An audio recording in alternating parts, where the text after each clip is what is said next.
है कबीर इन Urdu Muslim culture. Saifuddin साहब, अगला जो सेशन है उसको ध्यान में रखकर हम लोग इस विषय पर बातचीत करें, please. Thank you very much, Harrisly College, and especially the principal and the banker for inviting me here to speak on a topic. It becomes difficult, and I'm nervous because of the presence of two stalwarts, both specializing, one is expert in Hindi and the other in Persian.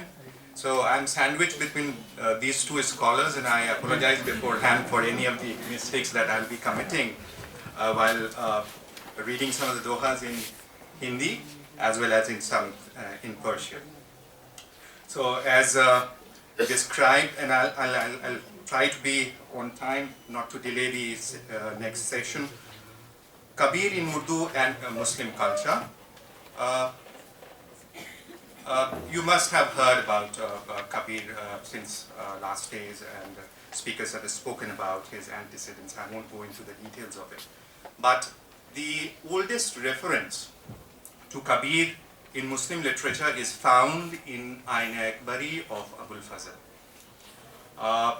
where he mentions in at least two of the passages of Ain-e-Akbari, and he is mentioned with the epithet of Muwahhid, monotheist, the one who worshipped only one God. And the passages are in the context of possible burial place of Kabir. So there was a controversy regarding Kabir where he was buried. The next reference occurs in Dabistani Mazahib of Mohsin Fani. He was a 17th century scholar born in Kashmir, and who was appointed as judge, Qazi in Mughal terms, Qazi of Allahabad by Shah Jahan. Fani was patronized by Darashikoh, and Fani seems to be influenced by the Sufis of Qadriya sect, who were teachers of Darashikoh, and who made a liberal interpretation of Wahdatul Wujud, the unity of existence. And according to this theory, that God resides in all the particles of the world, in all human beings. So Mohsin wrote his Dabistan Mazahib with the idea that God could be found in all religion and not only in Islam. Thus writing about Jews, Christians, Buddhists, and also about Bairagis.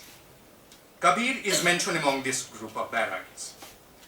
Dabistan describes Kabir's birth in a weaver family and his unhappiness with Islam and Hinduism alike, and the story of Kabir's connect with Ramananda is described here in Dabistani Mazahib, whom Fani writes as his teacher.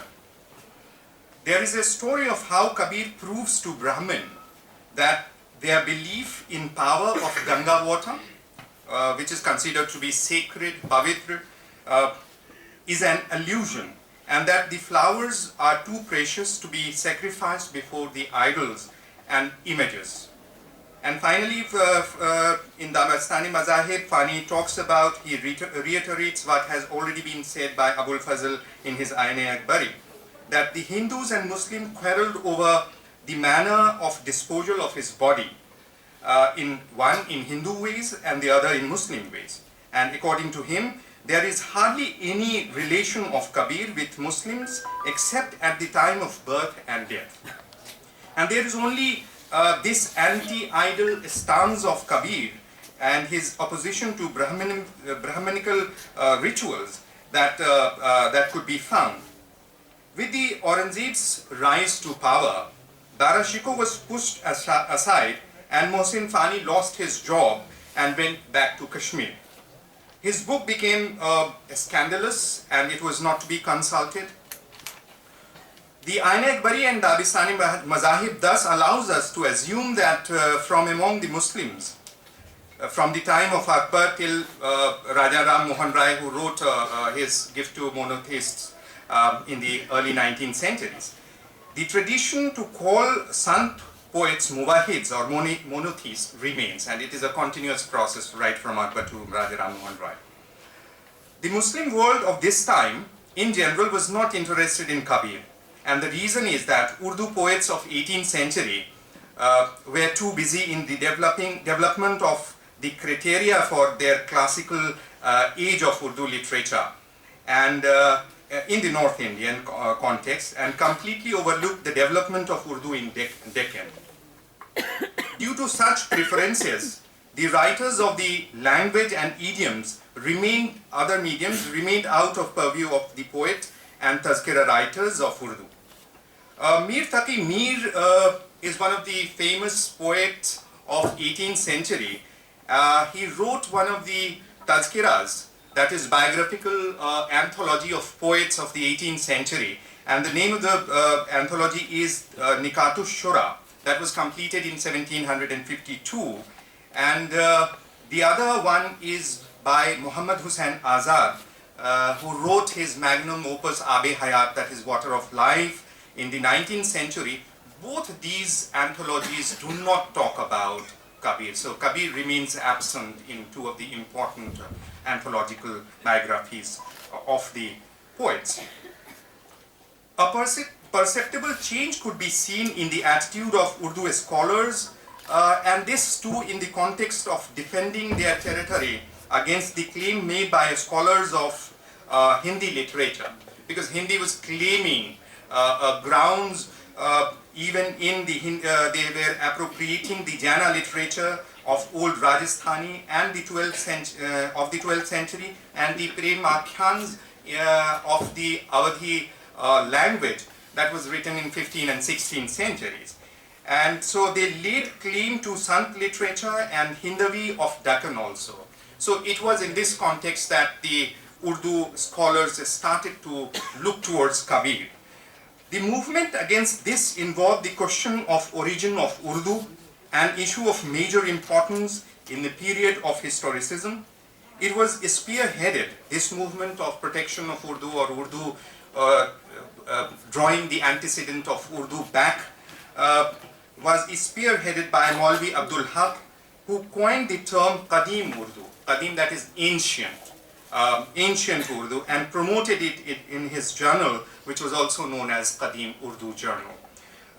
He was the founder of Anjuman Taraqi Urdu in Aurangabad, and he led the campaign to push the extension of the age of Urdu beyond 1719. And it is commonly believed that Urdu started to flourish in 18th century in Delhi with the coming of one of the poets from Deccan, whose name was Wali Dakkani. And from here, it is said that Urdu flourished. So a movement was started in order to push back the antecedents of Urdu. And here, Abdul Haq's main aim was to inclusion of Dakkani literature in history of Urdu literature. The ever-growing pressure of Hindi in 20th century did not leave any choice for the writers of history of Urdu literature, but to go back to classical phase of Urdu. This scenario, in this scenario, Kabir comes into picture among the scholars of Urdu. It was Manohar Lal Jutsi, a Brahmin from Kashmir, who wrote a book on Kabir in Urdu. It was the first book on Urdu, on Kabir in Urdu by a Brahmin. And so writing in Urdu was not unheard of, since it was the lingua franca, it was the language of the court, and so people were accustomed to writing and reading. So Manohar Lal Jutsi wrote a book in Urdu on Kabir. He was native of Kashmir, was born here in Faizabad in Uttar Pradesh. He was trained in Lucknow and later became principal of one of the training colleges at Allahabad. He was registrar of Banaras Hindu University, finally deputy director of education, etc., etc. Coming to his book on Kabir in Urdu is titled Kabir Sahab. And it has two parts, Hindu Mazhab, and the second part is Kabir. It was first published from Hindustani Academy, Allahabad in 1930, and it's reprinted, it was brought back to life, and published from Khudabakhsh Khan Public Oriental Library, Patna, in 1994 after demolition of Babri Masjid. So the Zutsi follows a simple arrangement. In his book, he first describes the life of Kabir using all the available resources of the time. He then goes on to describe Kabir's teaching and religious instructions. There are quotations in couplets of Kabir's dohas in Nagri, followed by paraphrasing in Urdu, and the chapters are Tawheed, Bhakti and Prem, Mazhab ki Numaish, that is ritualism in religion, rebirth, Hindu wa Musalman ka mel, that is intermixing of Hindus and Muslim, Mutafarriq, miscellaneous, and a short assessment of Kabir's poetry that follows at a later stage of the book. Zutsi had the background that allowed him to use sources on Kabir such as Kabir Bachnawali, which was edited by Ayodhya Singh Upadhyay, Kabir Garanthavali, and Hindi Navratna, edited by Ganesh Bihari Mishra, Shyam Bihari Mishra, and others. Zutsi, writing on Kabir in Urdu, which was meant for Urdu-speaking class, especially the Muslim, had one primary reason, namely the significance of Kabir and his Tawheed along with his devotions. At the end of the book, Zutsi writes that he wanted to give actual information about Kabir, and so he has written this book. He wanted to give information, not the stories about the miracles, and so he wanted his readers to know about the cultural and metaphysical teachings of Kabir, and so he wrote this book. I'll just read out some of his findings, where he says that he wanted to let the readers know about his cultural and metaphysical teachings, his opposition to ritualism, polytheism, pride and heresy, and that Kabir spread justice and truth and wished to unite Hindus and Muslims. मैं नहीं समझता कि कबीर साहब का मंशा था कि वह कोई नया मजहब जारी करें या किसी नए फिरके की बुनियाद डालें, मगर इस वक्त हिंदुस्तान में एक गिरोह उनके नाम से नामूर है और कबीर पंथ कहलाता है। मगहर में कुछ मुसलमान इस वक्त तक कबीर पंथ में शरीक हैं, मगर उनको छोड़कर और सब कबीर पंथी हिंदू हैं, और शुमाली हिंदुस्तान और सूबाहात Mutawassa, etc. He talks about all these in Urdu that I won't go into the details, about 2.5 pages devoted to his assessment. So we see here that Kabir was included in Muslim tradition, but on an emphasis on the common beliefs and recognition of differences. Then finally, there are other books like the book called Tarikh-e Adbiyat-e Musalman in Pakistan or Hind. It's a 20-volume project, comprehensive history writing in Pakistan about Hindus and Muslims of India and Pakistan, which was published from Punjab University, Lahore in 1971. And here, again, Maulvi Abdul Haq's claim or his efforts were tried to be included. Here the contribution on Kabir is by A.D. Nasim, and a volume that is contained in volume 6 of the book. Kabir here is presented between Khaja Ashraf Simnani and Sheikh Abdul Quddus Ganguhi. Nasim has described about his poetry as pure, sweet, in a language closer to the common masses, that is colloquials of his time. The other one is another Pakistani writer, Jamil Jalabi, writing about Urdu. His name of the book is Tarikh-e Adab-e Urdu, and here in volume 1 he talks about Kabir in detail, and according to him, Kabir was the greatest poet of the Bhakti movement and disgusted with the difference in religion, country, caste in India. And he was against idol worship, polytheism, and a spread of monotheism was his propagation. And he says that love for Kabir was means to reach out to God through it. The soul, that is Atma, finds its peace, that is Shanti. Jalebi then goes on to explain the conception of God of Kabir, which Professor Akhlaq has already talked about. I won't go into the details of it.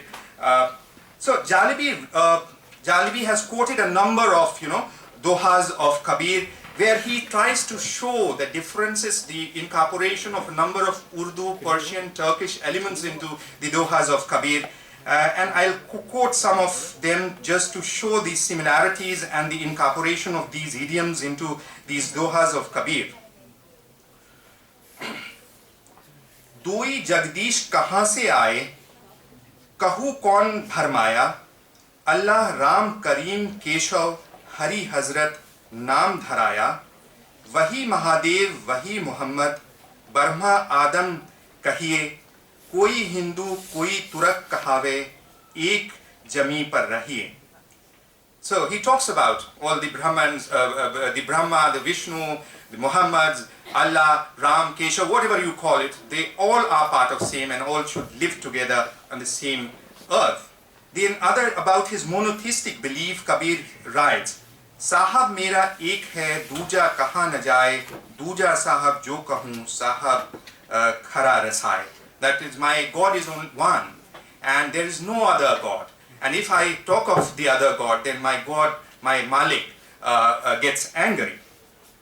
करता एक और सब बाजी, न कहो न कोई पीर मसायक काजी. So Masaik is another term, that is Persian term, closer to Urdu, and how Kabir is using these Masaik, or Jamil Jalbi writes about it. He says that he uses the terminology of the common masses, and with variations, Kabir would be replacing the word kha in Urdu to kha, ka in Urdu to ka. So like the word Urdu takh will be used as takhat, khalq will be used as khalaq, kashi will be used as kasi, and so a number of things. Kagaz will be used as kagad. So these are the words that Kabir uses in it, and he says that Jamil Jalbi writes that Kabir uses this colloquial terminology because he considered that bhasha is the one and language which connects to people, and Kabir's one of the doha is Sanskrit hai koop jal, bhasha bahta neer. That is, Sanskrit is indeed a water of well, and bhasha is like running water. You can connect to the people. And so Kabir uses Urdu terminology with variations, and you will find later that since the अध्यक्ष महोदय ने कहा है कि time का ध्यान रखने के लिए, तो मैं उतनी डिटेल में नहीं जाऊंगा. मैं बस एक दो और बाद के जो उर्दू के पोइट्स हैं उन पे कबीर का किस तरह से असर हुआ, उनको कहते हुए अपनी बात समाप्त करूंगा कि सूफिज्म से कबीर का ताल्लुक आप देख रहे हैं. बाकी पिछले कुछ वक्ताओं ने कल से आपकी बात की होगी. कबीर पे सूफिज्म का और सूफिज्म का कबीर पे इफेक्ट रहा है, और सूफिज्म मुस्लिम कॉन्टेक्स्ट में सूफिज्म ने बहुत सारी चीज़ें हिंदू धर्म से ली हैं, और उसके उर्दू के डेवलपमेंट में सूफिज्म का बहुत बड़ा रोल रहा है. तो उस सेंस में अगर देखें तो कबीर भी उससे डायरेक्ट तो नहीं कबीर का इन्फ्लुएंस उर्दू पे है, लेकिन कहीं ना कहीं लिंग्विस्टिकली देखें तो वो सारी चीज़ें कबीर से मिलती हुई नज़र आती हैं.